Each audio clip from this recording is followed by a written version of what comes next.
Radio Sucesos 101.7 FM presenta su noticiero Sucesos con Milton Pérez y Verónica Larrea. Un periodismo libre para una democracia plena.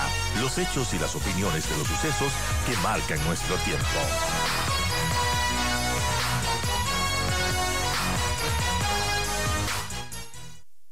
Y bueno, hay un tema que ha sido polémico, además de este concurso de jueces de la Corte Nacional, está el concurso para la Fiscal General del Estado. Y ha sido polémico desde que se ha presentado, se ha intentado presentar un borrador del reglamento para la fiscal. Ahora, pues el Consejo de Participación Ciudadana ya definió este 11 de septiembre las reglas para elegir a este concurso público, al nuevo fiscal general del Estado, que será quien reemplaza a Diana Salazar, cuyas funciones culminan en abril del próximo año. Este reglamento de 77 artículos define las fases y parámetros del proceso de designación, pero bueno, ha habido cuestionamientos. Este documento tiene, por cierto, como base las propuestas que se plantearon por parte del presidente del CPCS, Andrés Fantoni, y también las consejeras Yasmín Enríquez, Joana Verde Soto.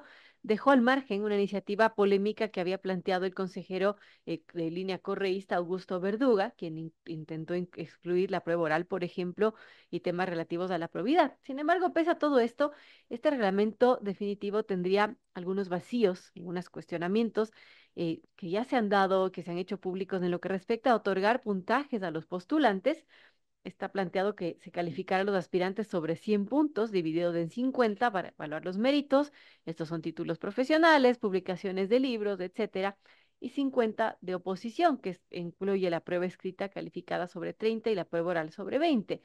Por ejemplo, en el reglamento se otorga 18 puntos al postulante que haya realizado un doctorado en Derecho o Derecho Penal o que haya obtenido su título de PhD emitido por una universidad extranjera o nacional, siempre que esté registrada en el CENACYT. Con 16 puntos, 2 puntos de diferencia, se califica una maestría en Derecho Penal y maestrías como Derecho Penal, Constitucional, Administrativo, entre otras. Ramiro García, expresidente del Colegio de Abogados de Pichincha, presume que este vacío en los puntajes por méritos que se otorgan a los postulantes no sería casualidad ni algo inocente. Y dice así: si se pone casi el mismo puntaje para obtener un PhD que tarda hasta 7 años y por este mérito recibe 18 puntos, y si por el contrario ha estudiado un año para obtener una maestría y es calificado con 16 puntos, quiere decir que no se quiere privilegiar a quien más estudios tiene, afirmó García. Con estos antecedentes, él cree que se busca favorecer a candidatos que tengan un expediente mediocre y que estén adscritos a alianzas políticas que se hayan generado alrededor, porque la fiscalía, dice, es la joya de la corona para los políticos, expresó Ramiro García. Él no es el único que cuestiona este reglamento. Por ejemplo, el abogado penalista Pablo Encalada dice en su cuenta de X: el reglamento para elegir fiscal general es una inhabilidad de haber sido abogado patrocinador en determinados delitos, pero no inhabilita si fue investigado. Son la hostia, dice. Solo algunos de los cuestionamientos que le hago extensivo a Juan Esteban Guarderas, quien, bueno, ya nos comentará qué opina sobre este reglamento que fue presentado por el CPCS este 11 de septiembre. Bienvenido, Juan Esteban, gracias por estar con nosotros. Y bueno, ¿qué podemos decir sobre esto? Sigue la polémica. Siempre va a haber, pero a ver, lo que te puedo decir es lo siguiente. Mira, yo tenía dos misiones muy concretas, ¿vale? La primera misión mía era detener el reglamento correísta. Y ya no es, ya podemos decirle correísta, porque además hay una sentencia que dice que esas personas hicieron campaña con el correísmo, es decir, no son neutras. Y en ese reglamento habían unas barbaridades. Quitar la prueba oral no es algo inocente.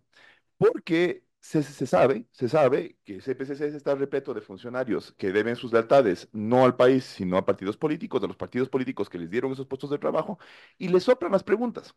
Y si tú tienes una persona que es un troglodita, que no sabe derecho penal, pero que es súper corrupto y que jura la bandera de la lealtad de los narcos, a esa persona le soplan las preguntas que le van a hacer en el examen y esa persona pasaría el examen con 20 sobre 20. Entonces, la prueba oral era el momento donde personalmente esa persona se apersona, valga la redundancia, al frente de un jurado y lo ve en las escrituras. Uno. Dos, mira, ahí estaban las impugnaciones luego de admisión a trámite de los perfiles. ¿Qué quiere decir esto? Yo planteaba una carpeta y ahí, cuando admitían a trámite, la ciudadanía tenía que oponerse a mi carpeta. No, Verónica. La ciudadanía, el país entera de las carpetas, en función de cómo les ponen en orden y cuáles son los puntos que se les ha dado a cada uno de los perfiles. Yo fui personalmente a una reunión en donde luché para decirles, no, no, no, aquí la impugnación, la fase de impugnación ciudadana viene mucho después. O sea, bastante Claro. después, cuando la ciudadanía ya sabe cómo son los perfiles. Ese fue mi primer objetivo, de tener el reglamento correísta. Y el segundo objetivo era ampliar los temas de probidad notoria.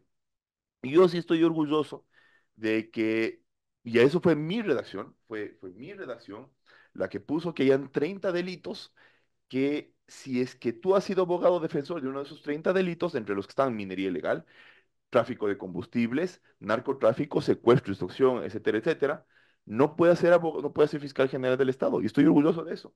Y finalmente, lo que te podría decir es, sí hay algunos, a ver, este no fue el reglamento de base, habían tres reglamentos, el Ujú. correísta, el de Fantoni y el mío. Yo sí puse mis consejerías ahorita, sacó un solo reglamento, que es el que más me gustaba. Críticas las hay y las he dicho. Por ejemplo, no estoy de acuerdo con los temas de acción positiva, no me gustan. No estoy de Eso está acuerdo. muy cuestionado. Además, si es que vives en la Amazonía, tienes más puntos. No, hay muchos peores. A ver, no nos riamos mucho porque es algo, un tema muy serio, pero hay algunas cosas que son para mí patosas, por decirlo menos. A ver, por ejemplo, si tú eres de los dos deciles más pobres del Ecuador, tienes una ventaja. Pero si una persona está postulando para ser fiscal general del Estado, ya no debe ser una persona pobre porque ha tenido un mínimo de éxito en su vida. Entonces, que venga una persona pobre, pobre, pobre, pobre, de los dos principales deciles, es decir, el 20% más pobre del Ecuador, o sea, es una persona que está en la miseria, eso quiere decir que no ha tenido una carrera muy exitosa. Uno. Dos, la otra, hay una ventaja para las personas que tengan menos de 30 años. Mira, Verónica, yo creo que hay posiciones en el Estado ecuatoriano que no depende de la juventud. O sea, la juventud se le puede promocionar, promover la Ujú. participación de la juventud en otros ámbitos, en la asamblea, en otras partes. Por Así es. ejemplo, el ministro de Salud, a mí no me parece que tiene que ser una persona menos de 30 años porque exige mucho bagaje, un conocimiento enorme. El gerente del Banco Central, son posiciones claves. La Fiscalía General del Estado, perdóname, decirles que tienen ventaja las personas que tienen menos de 30 años, mis polainas. Pero en general, mira, yo creo que es un reglamento que logró poner unas previsiones macabras, muy, muy buenas. O sea, son 20. Mira, te lo resumo así. El reglamento de Verduga tenía 30, perdón, Ujú. tenía tres prohibiciones, tres ítems. Nosotros metimos 20. Tenemos 20 prohibiciones, ¿vale? Una prohibición que yo le escribí, o sea, entre algunas, o sea, una prohibición específicamente que evita que los abogados de los criminales lleguen allá. Entonces, lo que te puedo decir es, Pero es hecho inhabilita si no, fue contrato sí. investigado, es lo que apunta Pablo Encalada, por ejemplo. No puedes, porque mira, a ver, eso es súper importante y eso es otro logro que yo logré. A ver, ¿qué pasó? Se estaba diciendo que solo podían prohibirte si has tenido una sentencia en contra. Y yo me opuse a eso y logré que se integre el mismo criterio que hay en el Código Orgánico de la Función Judicial, que dice que no puede ser si te han llamado a juicio. Ah, muy bien. Es decir, por ejemplo, Wilman Terán, llamado a juicio, y ya no puede ser fiscal general de la Nación. No tiene una sentencia ejecutoriada. Ahorita él hubiera podido ser fiscal general de la Nación, pero ahorita como ya está llamado a juicio, ya no. Pero si tienes una indagación previa, sí Sí, puedes. sí, pero yo puedo ir ahorita y decir que Verónica Larrea es una sanguinaria genocida y la fiscalía normalmente tiene que hacer las mínimas investigaciones. Entonces, entiéndanme a todo tu público, tampoco puedo yo extender tanto que se vuelva un circo. Si es que yo abro la puerta a que las investigaciones te bajen el perfil, entonces van a haber denuncias falsas o con un mínimo, con los minimísimos elementos para que les investiguen a todos los postulantes. Y eso no está bien tampoco. O Pero sea, ¿cómo garantizar gente proba y que en realidad no tenga problemas con la justicia, que no esté investigada de ningún tipo? a ver, investigación, alguien te investigue, no significa que tú hayas sido culpable o que no hayas estado en ningún escenario escabroso. O sea, yo puedo decir que tal persona es un violador porque estuvo en una fiesta. O sea, y entonces se inicia una investigación y resulta que esa persona era una persona inocente. Entonces, ¿qué hice yo? Yo amplié a que se incluya que alguien no ha sido llamado a juicio. Eso es otra cosa. Cuando te llaman a juicio es cuando la fiscalía Claro. encuentra elementos mínimos de convicción. No quiere decir que seas culpable. También puede ser una persona inocente. Pero cuando ya eres llamado a juicio ya es más amplio.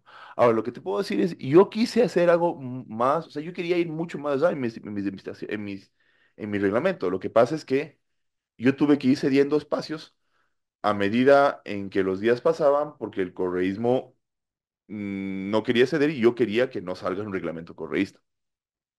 Es complejo. Bueno, ¿cuál es el siguiente paso, Juan Esteban? Sobre estos cuestionamientos, ¿se puede de alguna manera subsanar este reglamento que ha publicado el CPCS o ya es definitivo? Sí, sí se puede cambiar. A ver, hasta el momento de la convocatoria se podría cambiar. ¿Por qué? Porque una vez que se hace la convocatoria y las personas empiezan a plantear sus dosieres y a postular, en ese momento ya cambiar las normas del juego. Una vez que el Claro, juego ya está en curso, ya la gente te va a decir eso es ilegal. Y te van a caer las acciones de así protección es. y este concurso se va a alargar ad vitam aeternam. Ya. Antes sí se puede. No obstante, te puedo decir, como te digo, yo no estoy satisfecho, pero sí estoy contento. O sea, la lista de prohibiciones para las personas son enormes. No puedes, tú puedes tener, tienes que tener tus impuestos al día. Obviamente tienes que tener, no puedes tener deudas con el IES. No puedes haber sido abogado de tales y tales delitos. O sea, es decir, es un reglamento que, tomando en cuenta la fragilidad del CPCSS, yo creo que es decente. Es Ahora es perfectible, pero es decente, decente. pero no es lo mejor. Lo que necesitamos es que se llegue a la mejor persona, la persona más prueba para que sea fiscal general. Como sabemos, es la joya de la corona de muchos partidos políticos. Por supuesto, pero haga eso en medio de 7 consejeros en donde los partidos políticos te meten las manos hasta los cogotes. Es decir, o sea, el caso del correísmo es el más extremo, pero el resto de partidos no es que se quedan a ver por televisión el No se siente CPCSS. presionado por los partidos políticos. Por supuesto, pues, y no solo presionado, te amenazan con juicios políticos, o sea, te dicen, te vamos a enjuiciar políticamente, o sea, a ver, el Consejo de Participación Ciudadana es una institución en donde yo lucho para que no haya una cabida para los partidos políticos, para que no haya ninguna cabida de los partidos políticos, pero seamos francos, los partidos políticos no van a quedarse de manos cruzadas, sino que todos intentan jalar el agua para su propio molino, y obviamente en el caso de la fiscal general del Estado, por supuesto que sí, ¿no? Ahora, sobre esto de de la elección de la fiscal general del Estado, usted planteaba que se dé una veeduría internacional. Eso a la final no quedó, quedó una veeduría nacional. Eso no quiere decir que hayan personas, a ver, sí, de acuerdo, y yo lo propuse y no fue aceptado. No obstante, hay dos temas. A ver, uno, tomando en cuenta el peligro de este concurso, tomemos en cuenta que yo he denunciado, o sea, no es que yo, se sabe que va a haber algunos riesgos muy graves. Por ejemplo, los postulantes, digamos que hay un postulante muy bueno, eh, limpio, que esté liderando el concurso y el número 2 sea un narcopostulante. Esa persona va a correr, su vida va a correr peligro. Uno. Dos, la Comisión Ciudadana de Selección, que para que tu público lo tenga claro, el CPCSS no decide quién gana, sino que hay un jurado que Ujú. decide quién gana. En la ley eso se llama la Comisión Ciudadana de Selección. Ahí yo creo que va a correr harta plata y va a correr harta amenaza en contra de los comisionados para que cambien las calificaciones en Claro. contra o a favor de ciertos postulantes. Entonces, ante este panorama tan grave, yo lo que hice fue recurrir a la cooperación internacional, ¿vale? Entonces logré que nos apoyen y lo respondieron muy bien, estoy muy contento. Yo solicité a Naciones Unidas, al Sistema de Naciones Unidas, solicité a la Unión Europea y solicité a la Embajada Ujú. Americana para que conjuntamente nos apoyen. Y eso nos dieron hace 3 semanas un muy grueso dossier con muchos materiales que yo incluí dentro del reglamento. Por ejemplo, los conceptos de probidad notoria que están incluidos. Ujú. Entonces, ahora, dentro de todo eso, yo quería que haya una veeduría internacional. Era uno de los elementos. Pero, ok, mira, soy un voto de 7, lo propuse. No querían, y entonces dije, ok, tengo que jugármelas. Me juego y pongo más acelerón en que se incluye la probidad notoria o pongo el acelerón más fuerte en la veeduría, porque soy un voto de 7. Tengo que llegar a tiene que haber un diálogo Y ahí. además para la veeduría se necesitaría presupuesto. No necesariamente. Yo creía que no, porque obviamente la cooperación internacional podía haber financiado eso. Pero ya, ok. Mira, yo soy un voto de 7, no podía imponerlo. Sí estaba en una posición muy bacana, te soy franco, porque como habían dos reglamentos con 3 votos y yo tenía mi propio reglamento, yo era una especie de el voto dirimente. Pero bastaba que, por ejemplo, alguien de los otros se tuerza para que salga un reglamento sin ninguna de mis posiciones que buscaban evitar que haya crimen organizado en la Fiscalía General del Estado. Entonces, ¿por qué me juego? ¿Por qué me juego? Otro tema, mira, porque es que yo tenía muchos temas, es que tenía, o sea, hay una lista de reivindicaciones que tú tienes y tú tienes que saber cómo las priorizas. Te doy otro ejemplo. Mira, un tema importantísimo. Ah, el que mencioné y que vale la pena fue haber movido la fase de impugnaciones a a la parte final. Pero Ujú. otro tema que era clave y por el que me jugué y logramos que eso se meta, es que las impugnaciones normalmente son trabajadas por el jurado, en la Comisión Ciudadana de Selección y en recurso al Pleno del Consejo de Participación Ciudadana. Pero, si es que la Comisión Ciudadana de Selección no admite a trámite, es decir, ni siquiera lee, ni siquiera considera la impugnación, ya no había cómo hacer nada. Entonces yo dije, no, pues, si es que la Comisión Ciudadana está contaminada y ellos no quieren dar trámite a impugnaciones reales Claro, y no van a simplemente dar simplemente. entonces no le van a dar el trámite y ahí no había recurso, no había nada que hacer. Entonces eso era un otro tema importantísimo. Entonces me la jugué y dije, eso es prioritario y se logró meter. Entonces, en otras palabras, repito, perfecto para nada, perfecto para nada. Yo mismo acabo de decirte algunos errores que me parecen grasos. Pero sí contento porque siento que am, hemos puesto algunos hitos que van a impedir que el crimen organizado se tome la Fiscalía General del Estado y para mí eso es lo esencial. O sea, Pero tampoco es así, pues, que llegue un mediocre, pero mientras no sea narco, no, no, no, tampoco no, es no, la idea. no, no, no, no, no, a ver, el, tomando en cuenta, o sea, como te digo, el CPCCS está tironeado por partidos políticos, tironeado, tironeado. Entonces, y yo soy un voto de 7. Entonces, eh, no es que la persona que va a llegar va a ser mediocre. La matriz de calificaciones es súper exigente. Que la gente no esté de acuerdo con todos los hitos de la matriz, yo el primero. Pero sí es exigente. Mira, yo lo que no quería, y era lo que yo decía en la prensa, es que no puede ser que el hijo del primo del tío del vecino se crea fiscal general de la nación. Entonces sí le pusimos la barra más alta para que no llegue cualquier persona a la fiscalía. Que pueda ser perfectible, sí. O sea, yo soy el primero. De hecho, y tuve que renunciar a mi reglamento para que se pase otro. Pero, repito, contento, contento. O sea, contento. Te soy franco, contento. Bueno, vamos a ver qué sucede más adelante y que se puedan subsanar estos temas que preocupan del reglamento actual de Fiscal General del Estado para elegir la Fiscal General del Estado. Gracias, Juan Esteban, por estar con nosotros. Claro que sí, Verónica, un gusto estar aquí.